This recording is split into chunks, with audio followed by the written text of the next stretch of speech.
Good morning dear students. आज के इस टॉपिक में बेसिकली हम लोग जो डिस्कस करने जा रहे हैं वो डिस्कस करने जा रहे हैं मैंडलिज्म के बारे में। यानी अभी हम लोग डिस्कस करेंगे कि आखिर मैंडल ने किस टाइप अपने एक्सपेरिमेंट को कंडक्ट किया और एक्सपेरिमेंट को सक्सेसफुली प्रूफ किया। ज़रा समझिएगा क्यों, क्योंकि इस लेक्चर में हम लोग मैंडलिज्म के फर्स्ट टॉपिक में जिसमें देखेंगे कि आखिर मैंडल का लाइफ, मैंडल के पीछे का सक्सेस का कारण कौन बना। तो जरा देखते हैं और गौर करते हैं। सबसे पहले देख लीजिए कि आखिर मैंडल के एक्सपेरिमेंट को मैंडलिज्म क्यों कहते हैं। कारण, क्योंकि ये जितने भी एक्सपेरिमेंट है वो खुद मैंडल परफॉर्म कर रहे थे और ये जो एक्सपेरिमेंट उनका था वो किस पे था, तो genetics and descriptions of mechanism of heredity processes और फॉर्मुलेशन ऑफ अ प्रिंसिपल। मतलब कि जो जेनेटिक्स और डिस्क्रिप्शन मैकेनिज्म हेरिडिटी प्रोसेस पे कि यानी नेक्स्ट जनरेशन में ये कैसे जाता है, उसी को ये फॉर्मुलेट कर रहे थे प्रिंसिपल्स पे। इसी चीज़ को मैंडलिज्म कहते हैं। ठीक है, अब ये कौन कर रहा था भाई, तो ये ग्रेगर जोहान मैंडल कर रहे थे।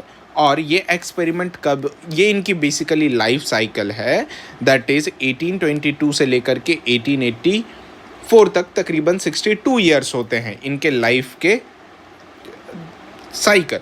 अब जरा समझो कि मैंडल का कुछ बेसिक, जैसे ये बॉर्न हुए थे कब, 22 जुलाई 1822 में। ठीक है, कहाँ पर, तो एट हेजन ड्रॉफ।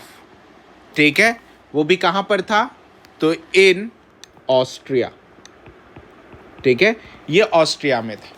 प्लस ये ऑस्ट्रिया में एक विलेज का नाम था, दैट इज सिलसिया विलेज। कहाँ पर, सिलसिया विलेज में। आई बात समझ में। अब जब मैंडल बड़े हुए तो मैंडल ने वर्क किया कहाँ पर, एट अगस्टियन स्टीनियन मॉनेस्ट्री। मॉनेस्ट्री का मतलब होता है बेटा मठ। क्या होता है मतलब, मठ। ठीक है, मॉनेस्ट्री एज मॉन्क। मॉन्क का मतलब जो भिक्षुक कहते हैं ना, मतलब कि आप समझो पैगंबर टाइप। जैसे कि जैन धर्म में सारे लोग कैसे होते हैं, सब कुछ समाज को त्याग देते हैं, तो वो मॉन्क कहलाते हैं। ठीक है, उसके जैसा वो भी कहाँ पर, एट ब्रून सिटी। ठीक है, वो भी कहाँ पे, ऑस्ट्रिया में। आई बात समझ में। अब जरा देखा जाए, दैट इज कब, इन 1856 और 57 में। ठीक है, इन्होंने 1856 से लेकर के 57 में इन्होंने फर्स्ट टाइम स्टार्ट किया था, एक्सपेरिमेंट ऑन पी। और ये पी कौन था बेटा, तो गार्डन पी था, जिसका साइंटिफिक नेम था पाइसम सैटिवम। क्या नाम था, पाइसम सैटिवम। याद रख लेना, इन्होंने कंटिन्यूअस पी पर जो वर्क किया था, ठीक है, कंटिन्यू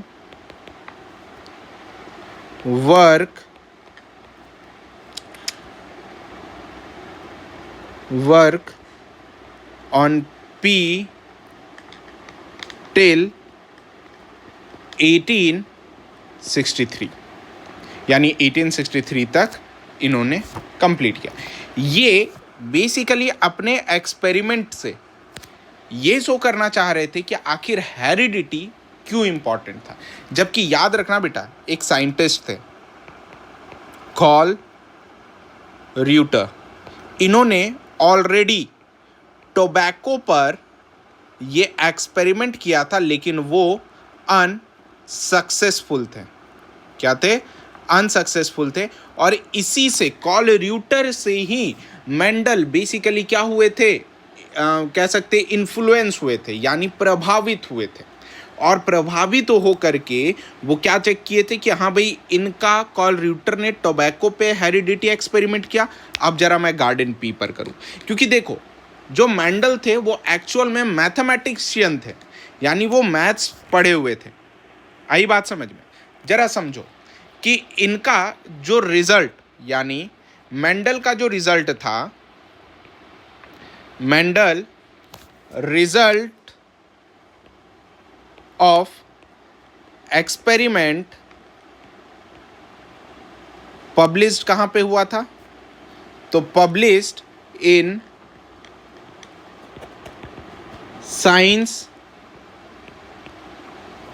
जर्नल, ठीक है, जिसका नाम क्या था? That is nature for sender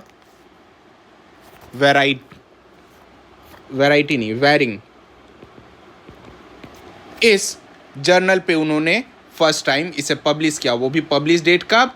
तो 1865 में। ध्यान रखना ये काफ़ी इंपॉर्टेंट और बहुत बार पूछा गया है, ठीक है।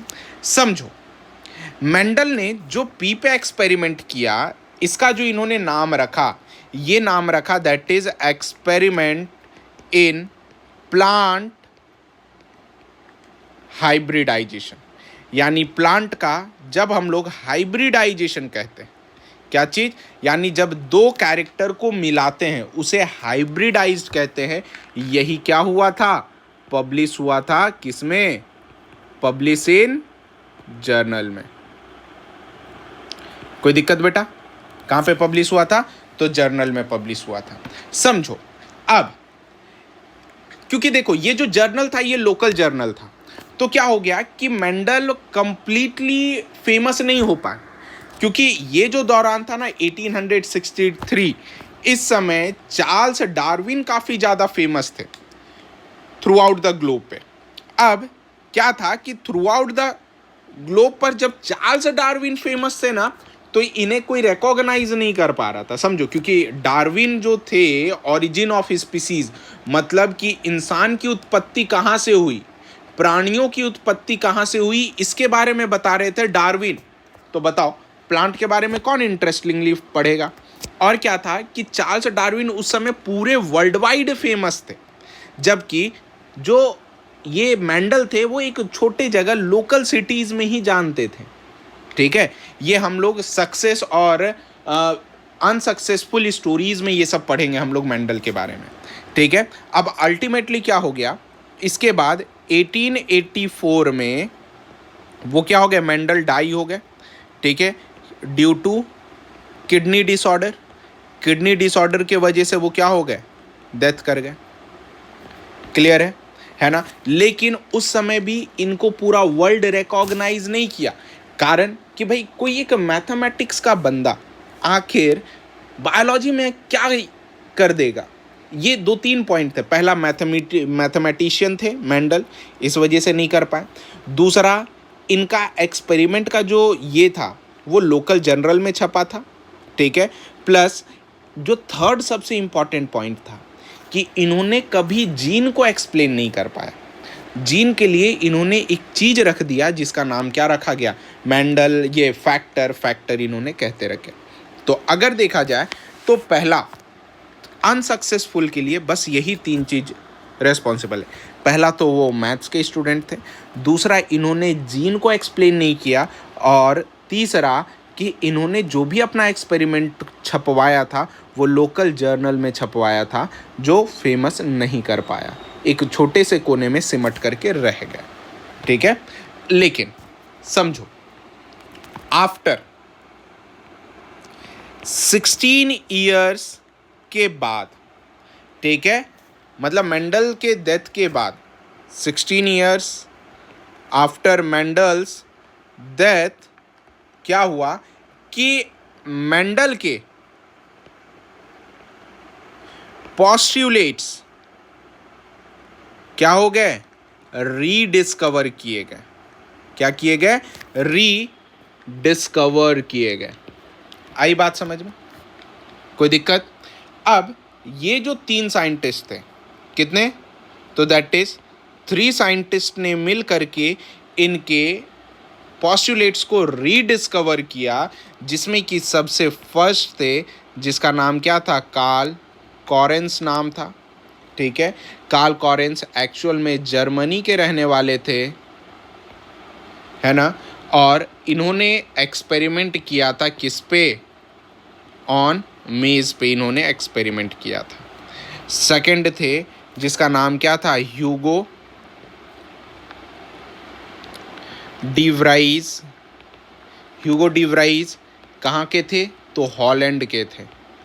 ठीक है, इन्होंने एक्सपेरिमेंट किया था इवनिंग प्राइम रोज पे, अभी आएगा। थर्ड जो थे दैट इज कि एरिक वॉन तसरमक, ये इनका पूरा नाम था दैट इज सिसेंग। ये खुद कहाँ के थे, ये खुद ऑस्ट्रिया के थे। कहाँ के थे, ऑस्ट्रिया के थे। और इनका जो एक्सपेरिमेंट था वो एक्सपेरिमेंट था ऑन डिफरेंट फ्लावरिंग प्लांट पे था। किस पे था, डिफरेंट फ्लावरिंग प्लांट पे था। डियर स्टूडेंट समझो, तब जा कर के रीडिस्कवरी का जो क्रेडिट है वो किसको दिया जाता है, ठीक है, यही 3 साइंटिस्ट को दिया जाता है। यानी री discovery of Mendel's postulates credit given to these scientists, ये साइंटिस्ट को दिए जाते हैं। जिसमें कि मेंडल ने उस समय के लिए 2 लॉ दिया था। ठीक है, मेंडल का क्या था, मेंडल ने उस समय सिर्फ 2 लॉज दिए थे। 2 लॉज में जिसे अपन कह सकते हो कि ये लॉ ऑफ किसका था, हेरिडिटी था। ठीक है, उसके बाद इनहेरिटेंस का था। ठीक है, नेक्स्ट था व्हाट, कह सकते हो मैंडलिज्म इसे, यानी लॉ ऑफ हेरिडिटी कह सकते हो, लॉ ऑफ इनहेरिटेंस कह सकते हो, लॉ ऑफ मैंडलिज्म कह सकते हो। जिसमें कि ये जो फर्स्ट लॉ था, समझना, फर्स्ट लॉ था जिसे अपन क्या कह सकते हैं, लॉ ऑफ सेग्रीगेशन। ये मेंडल का दिया हुआ था, आगे पढ़ने का है इस वजह से मैं एक्सप्लेन कर रहा हूं। ठीक है, और सेकंड जो था ये किसका था, that is law of independent assortment था। क्लियर है। अब जरा देखो कि अब मेंडल का एक्सपेरिमेंट टोटल समझो तो इन्होंने कब रीडिस्कवर किया, 16 साल के बाद, इनके मरने के 16 साल के बाद। अगर मरने का 16 साल जोड़ लो तो कब, तो दैट इज 1900s में, नहीं 1900s में। ठीक है, तो इन्हें रिकॉग्नाइज करवाने के लिए जरा समझो, जब इनका एक्सपेरिमेंट खत्म हुआ था तो तकरीबन इन्होंने कितना 34 साल वेट किया अपने एक्सपेरिमेंट को वर्ल्ड वाइड फेमस होने में। ठीक है, अब क्या रहा कि देखो ये तो बेसिक टर्म्स हो गए, है ना। और याद रख लेना, अब एक ट्रिकी अप्रोच बताता हूँ कि जो मेंडेलियन जेनेटिक्स का ट्रिकी अप्रोच अगर पढ़ना हो तो कैसे कहते हैं, है ना, दैट इज मेंडेलियन जेनेटिक्स का ट्रिकी अप्रोच। अब समझो, मेंडल ने हाइब्रिडाइजेशन एक्सपेरिमेंट कंडक्ट किया था। ठीक है, टोटल कितने कैरेक्टर थे, टोटल थे 7 कैरेक्टर। कितने थे, टोटल 7 कैरेक्टर्स थे कि नहीं, अरे हाँ या ना बोल यार, 7 कैरेक्टर्स थे। 7 कैरेक्टर में इन्होंने एक्सपेरिमेंट कब से कब किया, तो इनका एक्सपेरिमेंट ड्यूरेशन था फ्रॉम 1856 से लेकर के 1863 तक। ठीक है, एक्सपेरिमेंट किस पर हुआ था, तो पाइसम सैटिवम पे हुआ था, ठीक है, जिसे अपन क्या कह सकते हैं, गार्डन पी कहते थे। अब ये पी कैसा था, तो ये था बाइसेक्सुअल। कैसा था, बाइसेक्सुअल था, है ना, जिसका कि क्रोमोसोम संख्या 2n इज इक्वल टू 14 था। कितना था, 2n इज इक्वल टू 14 था, यानी इजी था। जिसमें एक और एडवांटेज था कि इसमें सेक्स क्रोमोसोम क्या थे, एब्सेंट थे। सेक्स क्रोमोसोम क्या था, एब्सेंट था। अब समझो इसे याद करने का तरीका। तो याद करने का तरीका एक तो देखो, 7 कैरेक्टर, 7 8 जा 56, 7 9 जा 63, यानी 7 8 9। आई बात समझ में, याद रखने का सिंपल तरीका, ठीक है। अब कोई पूछेगा कि 7 कैरेक्टर्स थे तो ट्रेट्स कितने हो गए, क्वेश्चन आते हैं, तो याद रख लेना, कहिएगा उसे कि 7 तो कैरेक्टर होते हैं, लेकिन इसमें टोटल 14 ट्रेट्स होते हैं। आई बात समझ में, 7 कैरेक्टर और 14 ट्रेट्स होते हैं। प्लस इसमें कौन कौन क्रोमोसोम नंबर इन्वॉल्व होते हैं, ठीक है। तो क्रोमोसोम नंबर जो इन्वॉल्व होते हैं वो होता है 1 4 5 7। काउंट कर लो भाई, 1 + 4 इज इक्वल टू व्हाट, 5। और टोटल कितने एक्सपेरिमेंट थे, तो 7 कैरेक्टर के थे, तो 7 तो आएगा ना, बोलिए हाँ या ना, है ना। क्रोमोसोम 1 2 कैरेक्टर रखा, ठीक है।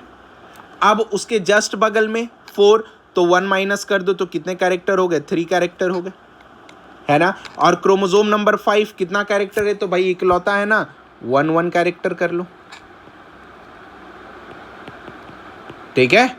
ये क्रोमोसोम संख्या 1 4 5 7, तो देखो 2 3 2 3 5 6 7, टोटल 7 कैरेक्टर हो गए।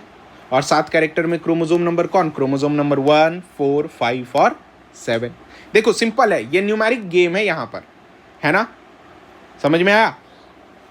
ये क्या चीज है, न्यूमेरिक गेम है, कोई दिक्कत।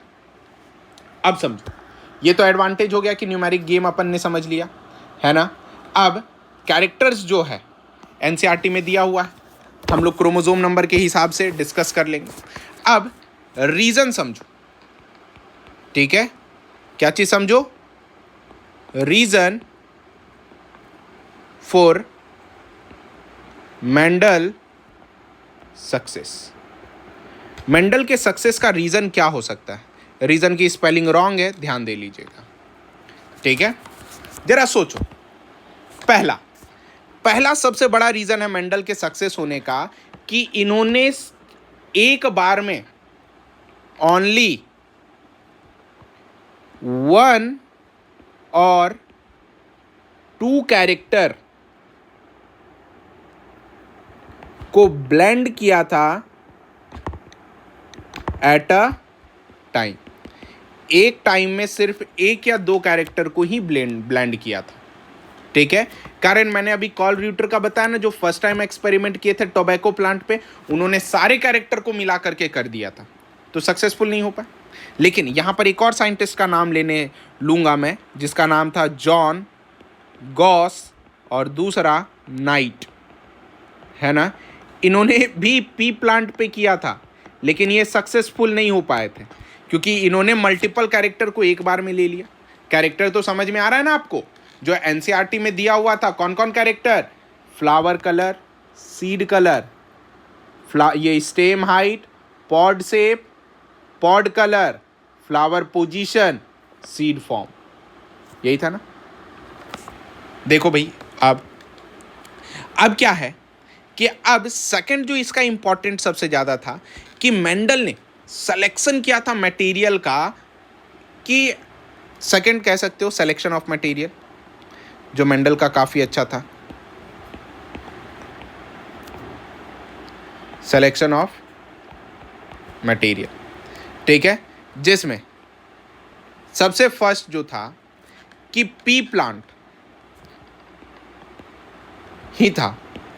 क्यों भाई, क्योंकि ये जो पी प्लांट था शॉर्ट लाइफ साइकिल था और 2 से 3 मंथ में लाइफ साइकिल था, बोलिए हाँ या ना। ठीक है। दूसरा लार्ज ऑफ स्प्रिंग था। ठीक है, यानी एक बार हुआ तो नंबर ऑफ स्प्रिंग्स ज्यादा निकल जाएंगे पी प्लांट में। ठीक है। उसके बाद क्या था, मेनी कैरेक्टर्स थे। मेनी कैरेक्टर्स में टोटल 7 कैरेक्टर्स थे। बोलिए हाँ या ना। ठीक है। प्लस नेचुरली सेल्फ पॉलिनेशन होता था। ठीक है। प्लांट बाइसेक्सुअल थे, यानी कंट्रोल्ड पॉलिनेशन करवा सकते थे, है ना। यानी कह सकते हो कि क्रॉस पॉलिनेशन करवा सकते थे, वो भी किससे, बाय यूजिंग आर्टिफिशियल मेथड, है ना। अब आर्टिफिशियल मेथड किसे कहते हैं, मैनमेड मेथड कहते हैं ना। अब ये आर्टिफिशियल मेथड में आपको शायद याद होगा बहुत अच्छे तरीके से, emasculation and bagging technique. Butter paper से लेकर के स्टिग्मा को कवर कर देना, दैट इज बैगिंग। इमैस्क्यूलेशन का मतलब एंथर को फोर्सेप के मदद से रिमूव कर लेना। आई बात समझ में। ठीक है। नेक्स्ट देखो, अब क्या है कि पी प्लांट इजीली कल्टीवेट कर पाते थे किसी भी सीजन में। ठीक है। प्लस पी के जो सीड्स थे, नंबर लार्ज हुआ करते थे। ठीक है। आई बात समझ में, ये सब पी का। अब थर्ड पॉइंट क्या था कि मेंडल ने सक्सेस करने के पीछे इन्होंने क्वांटिटेटिवली एनालाइज किया था। क्या किया था, क्वांटिटी में एनालाइज किया था विथ क्वालिटेटिव कैरेक्टर्स को, यानी क्वांटिटेटिवली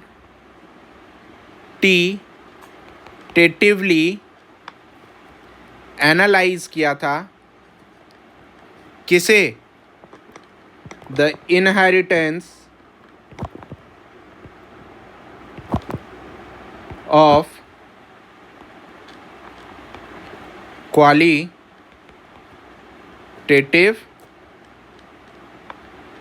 कैरेक्टर्स। ठीक है। नेक्स्ट फोर्थ आया, अब मेन इंपॉर्टेंट, कि इन्होंने मेंटेन किया था रिटेन रिकॉर्ड्स। ठीक है ना। मतलब स्टैटिकली चार्ट इसके पास क्या थे, मेंडल के पास प्रेजेंट थे। यही सबसे खतरनाक था बेटा, कि वो सब चीज का रिकॉर्ड बना के रखे थे, और रिकॉर्ड काफी इंपॉर्टेंट होता है ना। देखो, अब मेंडल ने टोटल 7 कैरेक्टर पे एक्सप्लेन किया था। ठीक है। पहला कैरेक्टर के बारे में बात कर रहा हूं। ठीक है। लेंथ ऑफ प्लांट पे, बोलिए हाँ या ना। इसके लिए जो क्रोमोसोम नंबर थे वो 4th था। ठीक है। और जानते हो, tall dominant plus dwarf recessive होता था। सेकंड था फ्लावर पोजीशन। फ्लावर पोजीशन भी क्रोमोसोम नंबर 4 पे थे। ठीक है। फ्लावर पोजीशन क्या, डोमिनेंट के लिए था एक्सियल, यानी टिप पर रहेगा, है ना। और दूसरा क्या रहेगा, टर्मिनल, जो रिसेसिव रहेंगे, है ना। नेक्स्ट थर्ड था पॉड शेप। ठीक है। पॉड शेप कैसा, तो पॉड का मतलब हो गया, हमारे साइड छिम्मी कहते हैं उसे, छिम्मी, है ना, पूरा कवर जिसमें सीड्स कवर होते हैं, है ना। तो पहला इसका डोमिनेटिंग जो हो गया वो हो गया इन्फ्लेटेड। इन्फ्लेटेड का मतलब कि फूला हुआ रहेगा, ऐसा हो गया। तो ये छिम्मी है, तो ये पूरा फूला हुआ रहेगा, है ना। और दूसरा जो रहेगा कंस्ट्रिक्टेड रहेगा। कंस्ट्रिक्टेड का मतलब आप जानते हो, कुछ इस टाइप में रहेगा। फोर्थ पॉइंट था पॉड का कलर। ये 5th number of chromosomes handle कर रहा था। डोमिनेटिंग ग्रीन था, ठीक है, और जो रिसेसिव था वो था येलो। ध्यान रखना, सबसे ज़्यादा कंफ्यूजिंग कल पॉइंट ही है। 5th था क्या चीज़? Seed shape. सीड शेप का जो क्रोमोसोम था वो 7th नंबर वाला था, ठीक है। और आप जानते हो सीड शेप राउंड, और क्या था रिसेसिव में? रिंकल। बोलिए हाँ या ना। नेक्स्ट 6 था, that is seed colour. Seed colour जानते हो, ये 1st नंबर ऑफ क्रोमोसोम्स पे था बेटा। किस पे था? 1st number of chromosomes. Seed colour yellow, और दूसरा क्या चीज? ग्रीन। यही लिया गया था ना। और लास्ट बचा था 7, जिसे अपन क्या कह सकते हैं? Flower colour. फ्लावर कलर क्या था बेटा? ये भी पहले नंबर ऑफ क्रोमोसोम्स पर था। तो फ्लावर कलर का जो डोमिनेंट था वो था वॉयलेट, और रिसेसिव था क्या? वाइट। ये सारे कैरेक्टर्स वगैरह क्या थे? प्रेजेंट हुए थे। डियर स्टूडेंट्स, अब यहाँ पर आपको क्वेश्चंस ढूंढ के लाना, ठीक है। क्वेश्चंस क्या लाना है कि आखिर पहला क्वेश्चन कि which enzyme responsible for